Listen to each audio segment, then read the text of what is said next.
नमस्कार जी।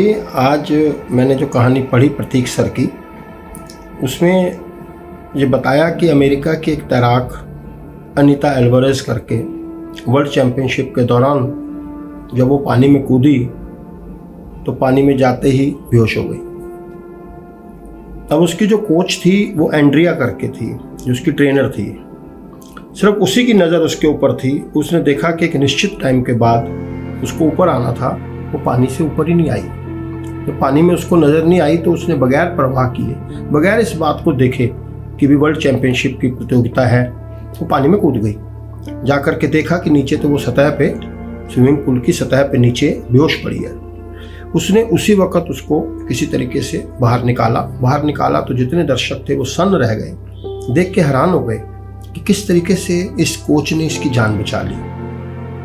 अब वो तो बच गई, लेकिन उनका कहना है कि समाज के अंदर हमारे आसपास कितने ही लोग हैं जो कि मानसिकता के प्रेशर में आकर के अपने किसी और परेशानियों में कहीं ना कहीं डूब रहे हैं। ना वो किसी से बात कर पा रहे हैं, ना अपने मन की बात किसी से कह पा रहे हैं, ना कोई सुन रहा है। इतनी भागम भाग इस जीवन की आपाधापी में किसी को परवाह ही नहीं है। हम देखें कि अगर आसपास के कहीं हमारे किसी भी ग्रुप में, पार्क में जाते हैं, किसी मंदिर मस्जिद में, कहीं जो हमारा समाज है उसमें से अगर कोई बंदा कुछ दिनों के लिए गायब हो जाए तो पहले तो ध्यान ही नहीं जाता। 2-4-10 दिन के बाद कोई बात भी छिड़ जाए तो अपने अपने व्यूज़ लगाते हैं कि अरे मस्त रहता है अपने में, उसको तो परवाह ही नहीं है। कोई कहता है अरे अंगमंडी हो गया, कोई कहता है कि अरे वो पैसे वाला हो गया, कोई कहता है अरे यार उसकी तो, मतलब अपने अपने व्यूज़ लगाएंगे। ये नहीं देखेंगे कि शायद वो किसी परेशानी में हो। लेकिन कहने का भाव ये कि जब कोई व्यक्ति ऐसी मानसिकता से गुजरता है तो वो भी अपने आप को चार दीवारी में कैद कर लेता है, अपने आप को वो डूबता हुआ महसूस होता है।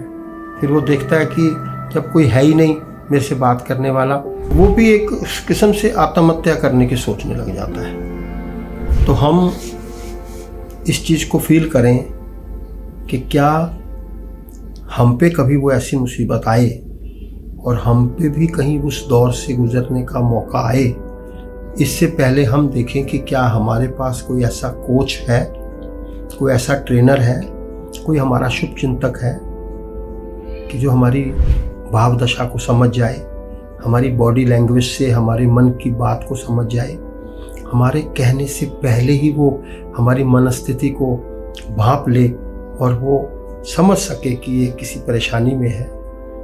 वो कोई भी हो सकता है, हमारी माँ, हमारे पापा, हमारी भाई बहन, दोस्त। वो ट्रेनर, वो कोच हमारे पास ऐसा ज़रूर होना चाहिए हमारी ज़िंदगी के अंदर, जो हमारी इस जीवन की हर स्थिति को समझ करके हमें डूबने से बचा सके। तो कहने का भाव है कि अपने आप को किसी न किसी के सुपुर्द कर दें, अपने आप को किसी के आगे समर्पण कर दें। वो समर्पित भाव जो है दूसरे के मन के अंदर तह तक पहुंचता है कि इसका मेरे सिवा कोई नहीं, अपने मन की बात मुझसे कहता है। तो जब वो दिल से दिल की बात होती है तो वो उस बात को बगैर कहे वो भी समझ जाता है और आपकी हर परेशानी का हल वो निकाल लेता है।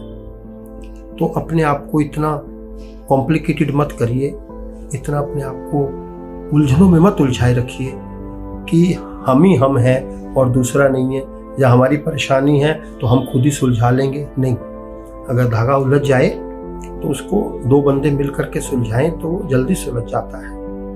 तो अपने आप को किसी कोच के हवाले करिए, अपनी ज़िंदगी का कोई कोच ढूंढिए। वो कोच कौन है जिसको हम अपने मन की बात कह सकें और हमारा जीवन एक सरल और सुगम तरीके से हम उसको जी सकें। शुक्रिया।